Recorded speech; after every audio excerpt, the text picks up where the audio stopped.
Alimentation et grossesse, l'occasion de manger plus équilibré? Les femmes enceintes sont souvent motivées à mieux manger au cours de la grossesse pour augmenter leur bien-être ainsi que celui du futur bébé. Mais leur motivation peut faire face à des obstacles. Les nombreux travaux menés jusqu'à présent ne laissent plus aucune place au doute. L'environnement prénatal est directement lié au risque de maladie du fœtus une fois qu'il sera enfant, voire adulte.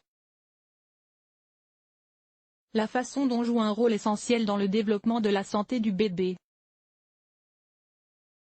Mais quel est le rapport des femmes enceintes françaises à l'alimentation? La grossesse offre-t-elle l'opportunité de manger plus sainement?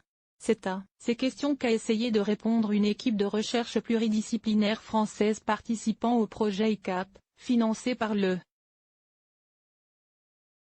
Dans une conférence à ce sujet, organisée le mardi 27 juin, les scientifiques expliquent que dans les pays développés où les régimes observés dans la population adulte sont, le plus souvent, énergétiquement denses, riches en graisses et en sucre et pauvres en vitamines et minéraux, les régimes alimentaires des femmes enceintes sont marqués par les mêmes tendances.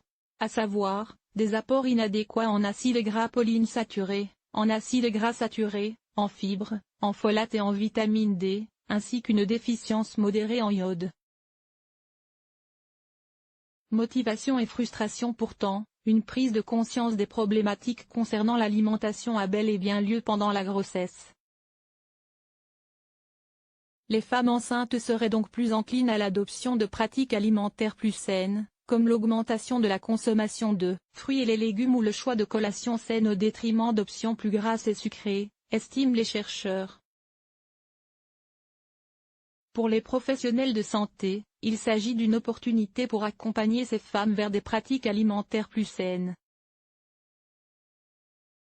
Les auteurs de ces travaux espèrent réussir à identifier la meilleure approche pour mettre en place ces réflexes plus équilibrés.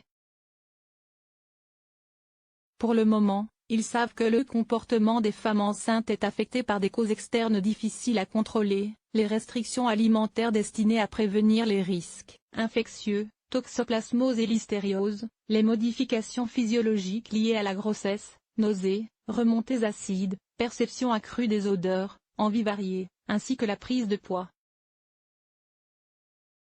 Ces trois facteurs déclenchent une frustration qui peut être contrôlée grâce à un suivi et une information de qualité.